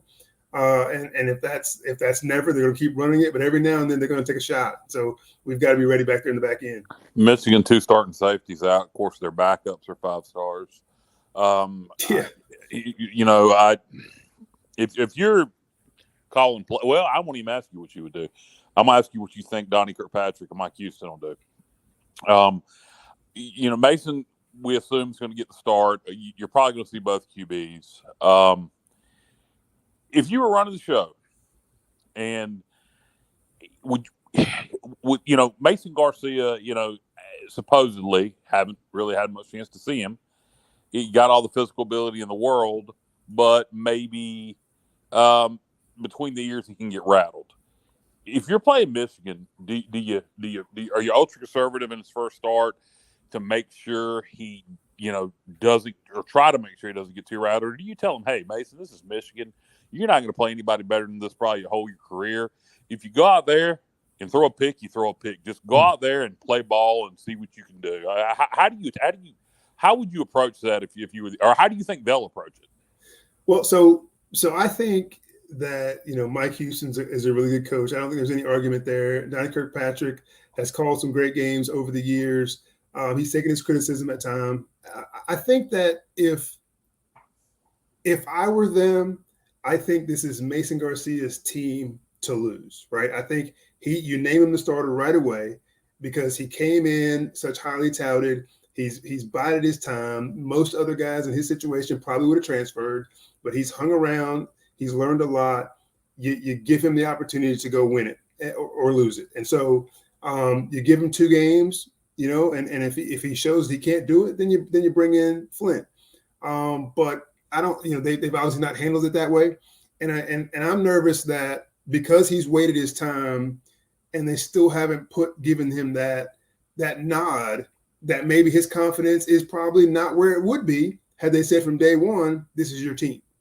And so to answer your question about the Michigan game, certainly I don't want him to go out there and throw 4 picks and get pulled because he's going to go straight in the tank with his confidence. But what I would love to see is for them to maybe shrink the playbook a little bit. Let him run around a little bit. Let him do some bootleg stuff. Put receivers right in his face. Give him opportunities to make easy throws. Get some wide receiver screens going. But I would shrink the field and have him looking at one half the field at all times. And if it's not there, pull it down and run it some. Obviously, I don't want him running a lot because he can get beat up doing that too. But he's a big, strong kid. But I think you got to shrink the offense until he gets his confidence up. And then when you feel like he can, make all the checks and all the right reads, maybe you do that. Maybe a Marshall game is a game where you can do that more so than a Michigan game. But let that kid play. Let him go out there, and if he makes mistakes and he doesn't win a ball game or he has a ton of turnovers, so be it. But I think he's earned the opportunity to at least go out there and start. Kevin, with the you're talking about with Garcia. I mean, you're talking about a kid that's a 4-star guy. He could have probably gone to schools like in the Southeastern Conference. Potentially, he may not have started, but he has that potential. And I know potential's dangerous, but I think this kid is the real deal. I really do. I think he's got a lot of upside. And like Kyle mentioned months ago, so I'm going to give him credit. I hope the fans won't automatically think about him or this team, and there's going to be some. But let's say hypothetically we lose by the spread, what the spread is now, and then they go, "Oh my God, we're going to have a bad season." No, we just played the number 2 team in the nation. So what I'm hopeful is that our fan base won't expect, like, that when they see that, they won't panic like, "Oh my God, we're going to have a terrible team." When some will, Dave. Some will. 11, but if you look at outside of Michigan, every single game on the schedule, I don't care if it's UTSA, Tulane, every single game, we realistically can win those games. And I think we can in Michigan, but I'm just saying that the programs come from where we can beat Connecticut, only Connecticut 3 times, 16, 17, 18, and you and Jeff Charles having the only 9 wins in 3 years when you were used to winning 9 games as a player. And I know how much it hurt Jeff and a lot of people, but now you have a situation where I want to tell the fan base, hey, pump the brakes on the Michigan game, 11 out of 12, and we need 6 to go to a bowl. I think with the schedule, we talked about it a lot, but the Michigan game is a Michigan game. And Dave, you probably talked about us pulling the upset more than anybody I've heard. No, I do think there's a chance. If you're a Kevin Monroe, I'll just say this.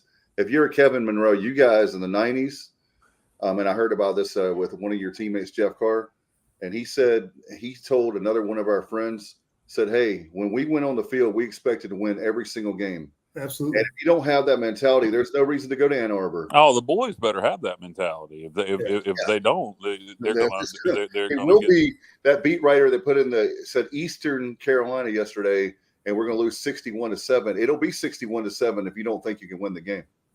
Listen, there's no question that, as Kyle said, the players have to think that way. And I think I told this story before, maybe even on your show. But Coach Logan, we had a player committee, and it was had juniors and seniors on it, and it was the better players, the more vocal players, the team leaders, myself, Jeff Carr, Forrest Foster, Pernell Griffin, Sherman Lacewell. Just name dropping. Kevin Monroe just name dropping. Yeah. And so we were on the play committee, and he pulled us all together, and he said, "Listen, guys, we've got West Virginia, South Carolina, Miami, and Duke. Were our first 4 games." And he said, "If we can win 2 out of those 4 and do what we're supposed to do in the conference, I think this can be an incredible year." And we just kind of looked at Coach Logan like, are you crazy? Like, you want us to go back and tell the team that you want us to win 2 out of the first 4? He said, "Coach, we want to win them all 4, and we think we can win all 4."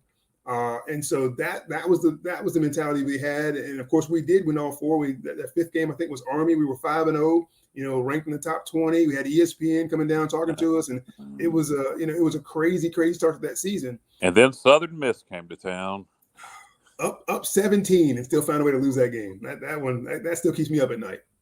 But anyway, the players will have that kind of mentality. We had David Garrard, who had been, a 2-year starter and had sat behind a guy like Danny Gonzalez. We had, receivers that had been there for a minute. We had running backs that had been there for a minute. We had a really good defense. And so this team is a little bit different in that they're not as stacked with experience as we were, but that mentality should still be the same. Yeah, Kevin, you tell Coach Logan, you say you're not running 10, 11, 12, 300s to go 2-2. That's right. No way. Yeah, believe me, Coach Connors was not a part of that conversation. Do you think Coach Logan was trying to elicit that response from you, Kevin? It's a good question. I honestly think he believed that we would win at least 2, and so he just was trying to say, "Hey, let's get that done. We can't afford to come out of this 0-4." But yeah, he probably did want to get under our skin a little bit and get us pumped up. And the other thing that happened before that we opened up in Charlotte against West Virginia that year. They gave them on YouTube if you ever feel like you want to watch it, Kevin. Nice. And so and I don't know if it was a player or a coach or somebody slipped up and called us lightweights. They said something about the lightweights at East Carolina, be the first game of the season. And Jeff Connors went out and bought T-shirts for all the players that said lightweights on them. And he said I spent my own money on these. And when we beat these son of a guns, we're going to put them on and run across the field and shake their hand. And that's exactly what we did. You go back and look at photos of that game. Oh, wow. We had on lightweight T-shirts as we were shaking their hands at the end of the game. I'm going to go watch that now, and I got to go watch to see if the ends on ESPN where you guys are shaking hands on the field to see if I noticed that. That's pretty cool. I remember it now that you say it, but I had forgotten it over time. Yeah, that's crazy, but that's what makes our school special, is that there's a lot of talented guys like Kevin Monroe that you guys maybe could have, should have, would have played other places, but they didn't give you an opportunity. But you come in, and I was talking to our friend tonight, and I said, what's great about those teams in the 90s is they were guys that were probably 2 or 3 stars, but they played like 4 and 5 stars. And Kyle and I don't care anything about recruiting and the stars and all that, because at the end of the day, they haven't stepped foot on campus and automatically they're 4 stars and 5 stars. And a lot of them tank. They never make it. Not talking. Well, a lot of guys are 4 stars and 5 stars until they commit to East Carolina. Then they're 3 star or 2 stars. Yep. They drop them down. So because of East Carolina, but with this game, what's your overall expectations for this season for the team? I really feel like that. Even the schedule's tough, but I feel like we're going to be a bowl team at the very least. Yeah, there's no doubt. I mean, back-to-back, bowl bids. I don't think that changes. Honestly, you lose, Houston and Cincinnati and UCF. All of a sudden now, if you're not battling to win the conference every year, something's wrong. It's kind of like the old Conference USA days. If we weren't 1, 2, or 3, really 1, 2. That's not a good season in terms at the end of the year. And so I think we should be battling to win this conference every year. And that means you got to kind of run through the conference and maybe drop 1 or 2 games in that conference, but win the rest. And so it's really the non-conference that you have to figure out. And you're going to have a Michigan every now and then, but there'll be some other games in non-conference that you can compete and can win. So yeah, my expectation every year is going to be 7 wins or so. In a good year, you win 8 or 9, and maybe run it and win more. But you never go below 6. So that's we're reloading, not rebuilding. And so I fully expect us to just go on a streak of bowl berths, because there's no reason we shouldn't be. Kevin, if the conference, and I understand the reason they didn't, I guess, for 24, if the current playoff format that they're supposed to put into effect actually happens, they're meeting about that tomorrow, the playoff committee. I understand why we're not doing divisions, because of that reason. You want your 2 highest ranked teams to play each other. But if you look at this conference, and we were in an Eastern division, the best 3 teams in this conference on paper are UTSA, Tulane, and SMU. They would all be in the West. And we would be competing with Memphis and Florida Atlantic for the division title. I really wish they would go to divisions. I think it would make a lot more sense. I think it would make for a lot better football. I understand the reason they didn't, but just from an interest standpoint, I would a whole lot rather be playing Memphis and South Florida and Temple than playing UTSA, SMU, and Rice. Absolutely. You have the regional, kind of competitiveness, the rivalries when you play those teams that you've played a lot, you played over the years. But just, traveling out west, to play those teams in Texas, it's a lot. I can just remember going out to El Paso, and I'm just thinking, like, where am I? It's just that those kind of games just aren't the best for the fan base. They aren't the best for the, for TV. I think they're fine for crossover games. I think it's fine to do 2 or 3 of them a year. Right. But when you're in a conference with Temple, and you're in a conference with Memphis, and you're in a conference with South Florida, and none of them are on your schedule, but UTSA and Tulsa and Rice and SMU are, it doesn't make a lot of sense. Well, I agree. Yeah, and Kevin, as far as since we're talking about with you, conference realignment happening right now. That's if we do that, if we had Oregon State and Washington State, we're going to have to go to divisions. Yeah, well, that's what I was getting ready to say, is that there are a lot of people making the point of, and they pick on the volleyball team. Why in the world would we take a volleyball team and send them? We wouldn't. And so what you do is like Kyle, we've been talking about on the show, you don't do that. You do maybe 1 crossover game the entire season. 2, I would say 2, 1 home, 1 away for Olympic sports, and then you play your division games home and home. Right. And so you have a situation where, And then the people mentioning about the buyout for the Mountain West. Well, look, I believe your wife is an attorney. There's great attorneys out there. So that $34 million buyout is not going to be $34 million. It'll be negotiated down. And then the conference can help, the American can help out. They have a whole bunch of money set aside because Kevin said he did not come on here to talk realignment. I just don't know enough about it to speak intelligently about it. I'm one of those kind of guys, we play whoever they put on our schedule, but I certainly would love a more regional schedule. I just think it's just better, to build the brand of what you're trying to put out there. If people can get to all the games or get to a lot of the games. So this, traveling bi-coastal, I think it just puts a lot of strain on the university, on the players and the coaches. And so Kevin, Terry Holland used, I didn't mean to cut you off, but Terry Holland used to have a vision of, he explained it to me, of going regional by going more national. In other words, if you expand the conference so large that you have two distinct divisions, whereas maybe it's an 18-team conference, but then you're in a very regionalized division, you can actually you can do both. You can have that you can have that trip to Corvallis for a football game, one football game, but then be playing in your division for the rest of your games. So, that's what I'd like to see. If we can't do that, then I'm kind of like you. I want to do one or the other. I want to go more national or go ultra regional.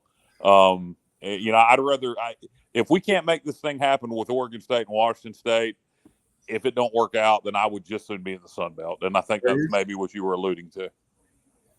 Yeah, I watch it grow up, around this area, watching the ACC and all those teams being right, in a travelable area. Obviously, when they added Miami and Florida State, that changed things a little bit. But that kind of regional competition, regional rivalry, I think really, made it fun to watch. But I agree with what you're saying. I mean, every now and then you take that trip out and you do the cross country deal. BYU last year.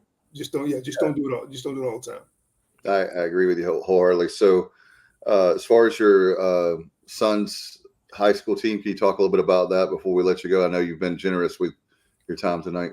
Yeah. He's at Green Level High School, it's only been around for about 5 years, but it's in the same area as maybe Panther Creek or Green Hope, if you kind of know the Raleigh, Cary, Apex area. You guys just lost in the opening week to Brandon Simmons' team, didn't you?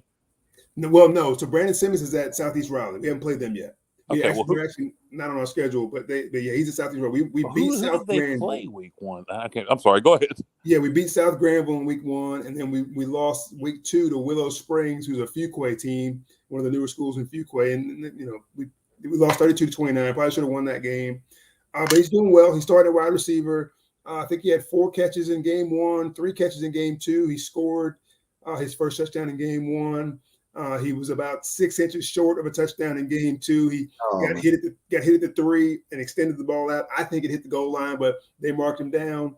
So he didn't get that touchdown. He's got a pretty good quarterback. They don't have a really great offensive line. They're kind of working through some stuff with the offensive line. So if the quarterback can get some more time, he'll put up some numbers. He's got good hands and tracks the football well. And so this is that year where your junior years where you put up the numbers to get recruited. And so hopefully he can keep going strong and start to make those numbers a little bit bigger. So I learned something tonight that you have a private jet. I didn't know about that, but apparently B-Pay says, Kevin, have the limo pick me up on Friday to get to the jet to fly to Michigan. Oh, B-Pays. That's my guy. How predictable is that? Right? Yeah. It's almost like every time I'm on the air, he drops that one. Yeah. Yeah. The limo ride and the flight. But certainly love having you guys. Going to miss Jeff Charles. It's going to be kind of different. We have Jim Zoki coming on. Do you have anything about Zoki before we bring him on? I've met him 2 or 3 times now. We've had some phone conversations, had some Zoom calls. He seems like a great guy. I've heard good things from guys that I know from the Panthers. So I'm excited to work with him. He's been nothing but gracious to me, and even more so, he's basically saying, I want you to talk even more than you used to with Jeff. He said, more about the program than I do, and you can fill some space. And so whenever you feel like you have something to say, I'll sit back and listen. And so that's been it's been great to get to know him and just to know that he doesn't make it about him, right? He wants it to be about the product over the radio, and so I'm excited to work with him. In fact, we have an interview with him, and that will not be tonight, but we'll promote that coming up for Zoki. But Kevin, man, thank you so much. You've been good to us. We've been only hard to believe 5 years now. We've been doing the show, and you've always said yes to us. So thank you so much, and good luck to your son this season. And I know we'll have you back on soon, but I know he's going to do great things, and hopefully we can get him to be a Pirate. So we'll have second generation Monroes. Oh, that'd be great. And then I've got a 7th grader coming behind, and he'll get into high school once the other one leaves. So it's an exciting time. Thank you guys for always having me. Kyle, we didn't get a chance to talk about you and what's going on in your life, man, but I pray for you all the time. So I hope things are well. Right now things are good. I got my next scans in October, next DNA test in September. But the last one, as far as I know, I'm cancer free. I never like to be overconfident. As of the last test, I'm cancer free. That's a blessing. That's a blessing. Yes, thank you for giving me the update. Yep. Yeah, thank you guys for having me on. I always enjoy being on here. I appreciate you. Hope you have a great night. Enjoy your Labor Day. Thank you, sir. All right, take care. All right, bye. The great Kevin Monroe, appreciate him very much, and I know he was on a long time with us, but think a lot of him.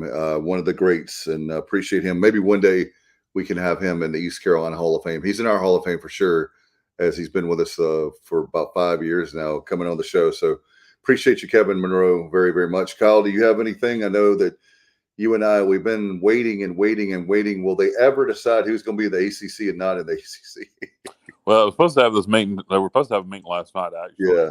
And the UNC tragedy had to cancel that, so I kind of thought it would be announced today. Because of tomorrow's I thought that they'd want to get it done before the playoff committee met tomorrow. Yeah. So that's really making me wonder if it's not happening. If they change their minds again, yeah. So I don't know.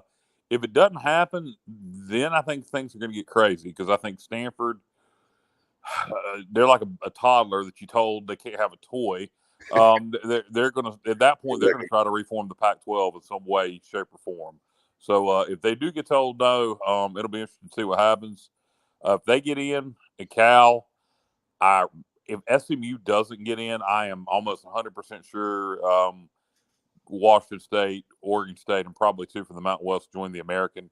If SMU gets in also, then I think it's a 50-50 shot whether they come to the American or the Mountain West.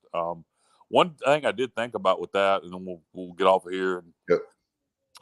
If SMU does leave, it does free up some money in that TV contract. We're going to, you can ask for more money anyway if you're adding Oregon State, Washington State, San Diego State. But it immediately frees up $8 million. So, that might make things a little bit easier for the ESPN negotiations to try to get the schools in here. But anyway, looking forward to this weekend: East Carolina, Michigan, Florida, Utah Thursday night. Trying to think of other games that jump out at me. I'm having a brain fart right now. Bubba, is there any other games that stick out to you off the top of your head? North Carolina, South Carolina. Oh, yeah. I mean, there aren't a ton of great games this weekend. UTSA Houston is one that in fact that is flipped. That's not even an upset anymore. UTSA is a 1-point favorite. Wow. Okay. But North Carolina, South Carolina, LSU, Florida State, Tulane, South Alabama. That's a good one. Like Kyle mentioned, I was going to mention that Houston UTSA game taking place in Houston. That UTSA was a 1.5-point favorite. That's one of the games that Sonny and Semenza picked on their show coming up tomorrow night. You'll hear that. But let's see, what other game was it? I was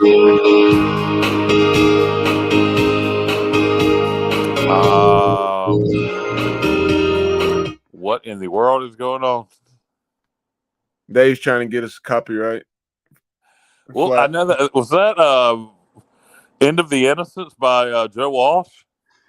Don Henley. Don Henley. I mean, I got the song right though. Just named the wrong Eagle. Don Henley. End of the Innocence. Yes.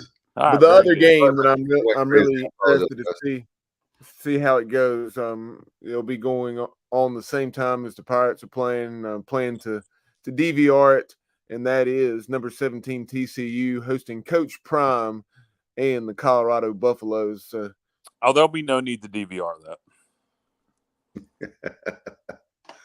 Well, either way, it's must see. I will make a prediction on this. I'm gonna make a bold prediction. You ready? Even if it's lopsided, it's must see. I agree. I'm gonna make a bold prediction on this.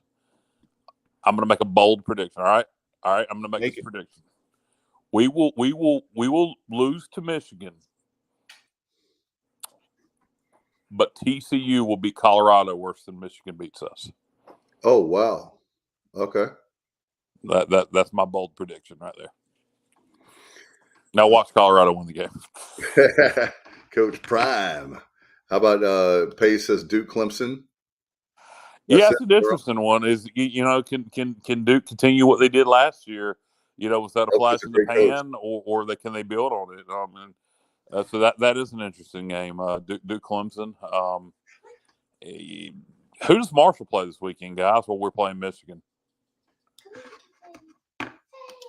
Chocolate State or somebody? Who do they play? I don't know. Okay, I thought Bubba might know, but yeah, I don't recall. I think it seems like it's a game that SCS opponent. I'm checking right now. Okay, and I don't know where the advantage is in that. If you don't get injured, there may be some advantage in playing a Michigan. It's what I thought. Albany, yeah, there we go. The mighty Albany's. Great Danes. The Great. Oh, there you go. What an intimidating mascot. Big dog. That's and I don't know where the advantage is. Certainly, they're not going to get injured. But they'll also be able to, if they made any wrinkles to their offense, any changes, they won't have to show it against Albany. So, what good is that game film going to be? But if you don't get injured against Michigan and you play well, that could be a real boost going into that Marshall game. Yeah, and I'm looking forward. A little less than 48 hours from now, I guess about this time, 48 hours from now, I will be hopefully closing in on Columbus, Ohio. That's what we're saying. Getting ready to get some sleep and get up Friday morning and go check out U of M and then also Eastern Michigan and see my first college football game of the season in person with the Eastern Michigan Eagles and Howard on Friday night at 6:30. That's going to be great. In fact, Columbus, I was wrong. Columbus to Ann Arbor is like 3 hours and 11 minutes, like nonstop if you go. But so I thought it was a little bit longer, like 4 hours and some change. But that's going to be great to get there. And so we'll be very, very close to Ann Arbor area for Friday. Yeah, y'all enjoy it. Enjoy your trip up there. Enjoy the Eastern Michigan Eagles and the Howard Johnsons, and then the next. I got Dave on that one, and then the next day. I was expecting that. You caught me off guard. That was good. Maybe the Pirates pull off some miracle. You never know.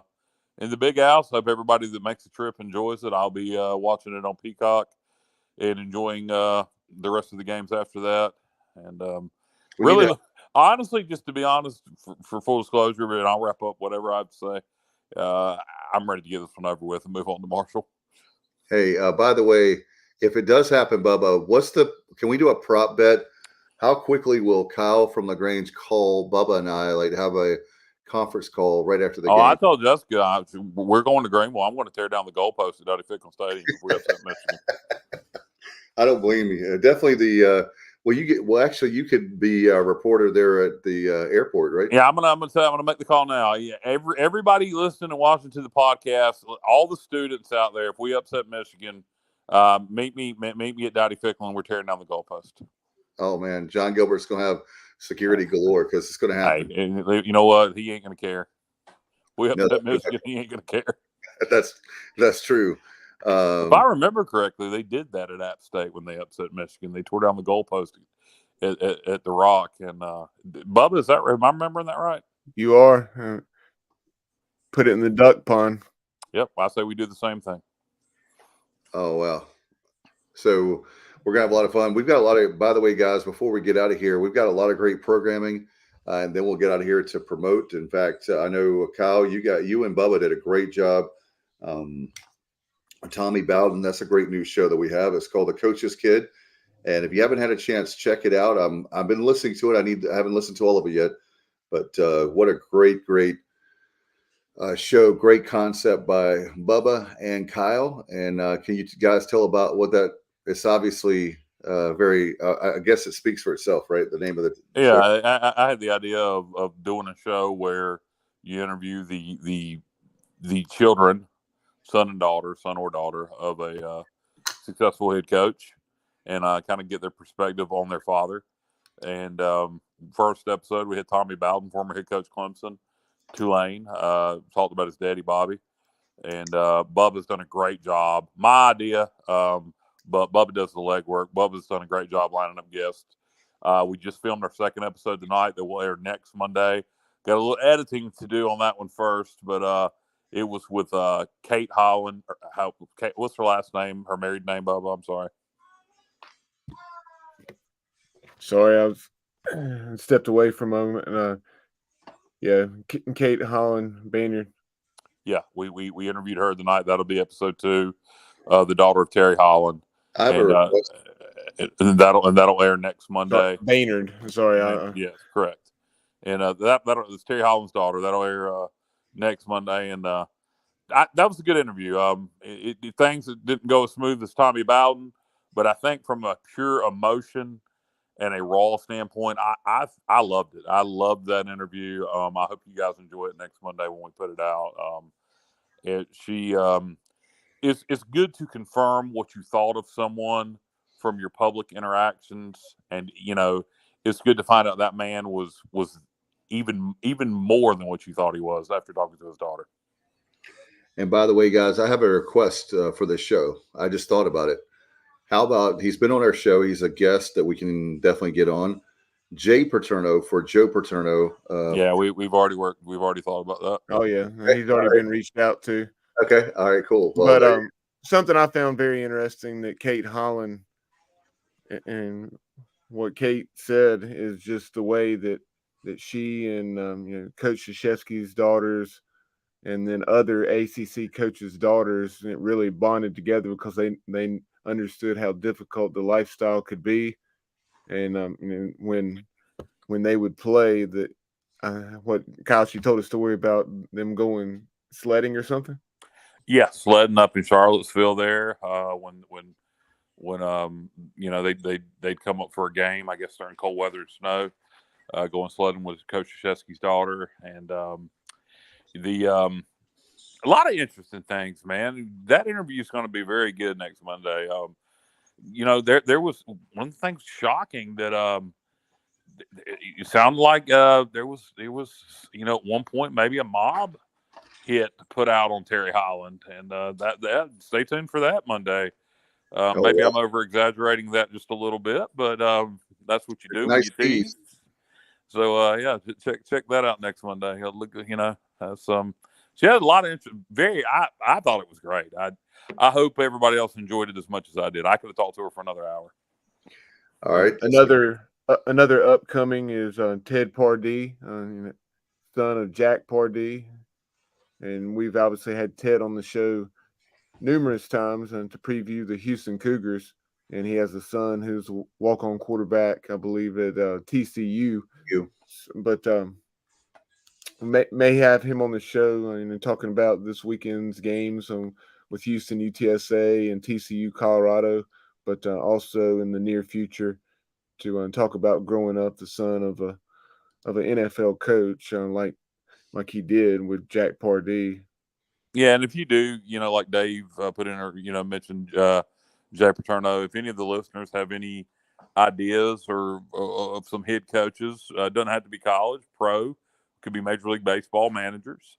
If anybody has any suggestions for the show for the coach's kid, reach out to us and we'll see what we can do. If we think it's a good guest, also we'll try to get them on. But I've enjoyed doing the first 2 episodes. I've got another idea, family related. I'll tell you guys that I think would work, but we'll save that for off air when we have our group chats and stuff like that. But guys, we have other great shows. By the way, we have another game unless the I know Kyle is our official meteorologist of the Sports Objective. It looks like tomorrow night, hopefully, we have our game. A lot of rain coming in, by the way, Bubba. Yeah, y'all be better off just going to play that one Friday. I think y'all made a mistake moving it up to tomorrow night. Yeah, but hopefully we'll see how. You should be fine. I think the majority of the rain and the weather isn't going to move in until Thursday. I actually think that far north, you guys may get spared most of it anyway. If it tracks a little bit further west, it won't take that turn to the east until it's more of eastern North Carolina. But to got off on a tangent there, but what you were alluding to is tomorrow night. What time's the game tomorrow night here on the network? 7 o'clock, 6:40 airtime. In fact, Coach Robinson has a book signing, being the great author that he is. He didn't know, obviously, we're going to have it on Wednesday night. He thought it was going to be Thursday night. So he has a conflict. But our great friend, Phil Willard, the professor, he's retired AD from Riverside. He's going to be with us tomorrow night as the color guy, and we'll be doing the game tomorrow night at Northside. Again, airtime at 6:40. So we have that tomorrow night. Busy night. I know we have just another sports podcast, right? North side of Jacksonville, or which? No, Pinetown, the Beaufort County version of Northside. Gotcha. Yeah, just another sports podcast. Will be after the game tomorrow night. Hopefully we're going to have Chris on from the Spurs Up podcast if things work out. But either way, around 9:30. Yeah, that's what we're shooting for. Around 9:30 tomorrow night after the game. Just another sports podcast with me and Stevie. So hey, listen to Martin County high school football, then leave it there, and check out just another sports podcast with me and Stevie. Actually, I guess you technically have to close it out and open a new feed, wouldn't you? Yes, we'll have to do that. But we're going to get it to you guys as quickly as we can right after the game, for sure. A quick post game, and we'll get that to keep the viewers, as they say, and listeners. All right, and then I know that a lot of big games. Of course, we'll have our Pirate playback, or we'll have. Let me first talk about Jim Zoki. Bubba and I had a chance to talk to him today. Great guy, as expected. Great interview. That's up on YouTube, right, Bubba? It is. It was released this afternoon. So definitely go and check that out. About a 20-minute conversation. Appreciate him fitting us in during what is an extremely busy time for him, prepping not only for East Carolina football in a matter of 3 or 4 weeks, and with this being game week, but also the Carolina Panthers and everything he does there for them. So appreciate him spending 20 minutes with us, and in addition to that, also I mentioned earlier, Sonny and Semenza. Check out their week 1 picks, and they'll take a look at some of those games that I mentioned. I know North Carolina, South Carolina, West Virginia, Penn State, UTSA, Houston. I think they picked 6 games, and those are 3 that they picked. On Thursday, we'll probably have an abbreviated edition of the Inside Slant. Probably about a half hour, potentially, like I mentioned, Ted Pardee talking about Houston, UTSA, also Colorado, TCU, as well as maybe some other games. So we'll probably have a couple of guests in an abbreviated edition that will be pre-recorded, because Dave and I will be traveling to or toward Ann Arbor, going there to about Columbus, Ohio on Thursday. And then Friday, we'll have a recorded episode of A Pirate's Life from Me with John McMillan.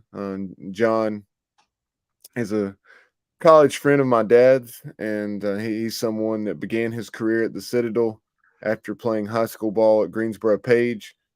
John he has so many excellent stories. He went to every East Carolina game for several years throughout the Steve Logan era, for about a 9 or 10 year stretch, every single game. So as you can imagine, he has some tremendous stories from that era, but then also other eras, and really is an excellent Pirate football historian, as so many of us are. And then Saturday, we'll have sights and sounds from around the big house there in Ann Arbor, the Pirate tailgate, the Pirate Club tailgate, that is. And then the Michigan band, just all the things that make a game day there at the big house so special. And then we'll also have video from Eastern Michigan on Friday nights, and then also on the way home on Sunday we'll make a stop at Bowling Green, Toledo, and also the Horseshoe in Columbus. So stay tuned for that on our YouTube channel, where we recently eclipsed 1,000 subscribers. And then on Sunday we'll take a look back at the Pirates in Michigan, and we'll see what went well and what the Pirates need to improve on going into the home opener the following week against Marshall. Sounds good. A lot of great things happening, and appreciate everybody viewing tonight and listening. Thank you for all the positive feedback. I happen to be working at the hospital, and people walk up to me and say, "You're that guy on the Sports Objective. Oh my God." And so people are looking at me like so crazy. But thank you so much for all the support over the last 5 years. And thanks to Bubba, it was literally 5 years ago we started our YouTube channel to be able to do what we've done with the show. Not to take too much time, I just want to give you a shout out, Bubba, for all the hard work you do on the show. But especially, he and I had a vision of our YouTube channel, and he took the ball, not to use the cliche for football, but he took the ball and ran with it. And Bubba, thank you so much for all you do. I say that maybe not enough on air especially, but thank you for that, because it was a huge milestone. I hadn't had a chance to talk about it very much on air. So thank you so much, my friend, for that, because it's a moment you and I have been talking about for 5 years. So we finally hit that last Friday night. Yeah, I do it because I love the Pirates. And then one last time before we get out of here, our first guest tonight, Michael Basnight, managing partner of the Pioneer Theater in Manteo. So definitely, if you're an Outer Banks Pirate and you're not traveling to Ann Arbor, get out to the Pioneer Theater on Friday and Saturday. Some pirate fun, and hopefully they will have some things to cheer about, as will those of us who are going to be in Ann Arbor. And stay tuned on our YouTube channel. We will have a little promo with Michael showcasing the Pioneer Theater. He did a little 4 or 5 minute walkthrough. So we'll have that posted probably later this evening or first thing on Wednesday morning. All right. Good luck to the Pirates this week, as Bubba will be traveling. So pray for us. Safe travels for everyone, for all the Pirate Nation going to Ann Arbor. And Bubba, help me out before we go. One final thing, my friend. Eastern Michigan is in what town? I don't know why I'm drawing a blank the last 2 days. I can't think of the name of the Ypsilanti. town. Ypsilanti. Thank you. I don't know why I couldn't think of that name of the town to save my life. So now I know. All right. Make sure that you like us on Facebook and subscribe to our YouTube channel if you're not done so. We're everywhere on social media. Thank you so much to all our great guests. Thanks to Kyle from LaGrange Barber, and for all our great guests again. I'm Dave Richmond for the Sports Objective. This has been the Pirate Preview. Good night, everybody. And as always, go Pirates. I'm a pirate down to my soul, and I don't back down, not at all. Find out when the cannons explode, from the sidelines down to the post. Put it down like not even close. All out to my last whistle blow. From the flag with the soul and crossbones. Everybody stand up, get your hands up. Let the team know that we got they back. This is our house, this is our town, our time. Remember 19, copy that. Everybody gonna see us go bananas, scream loud, but don't hold back. Every foot, every yard, every first down, every touchdown with the cannons blast. Get it on, get it all, get the wave going.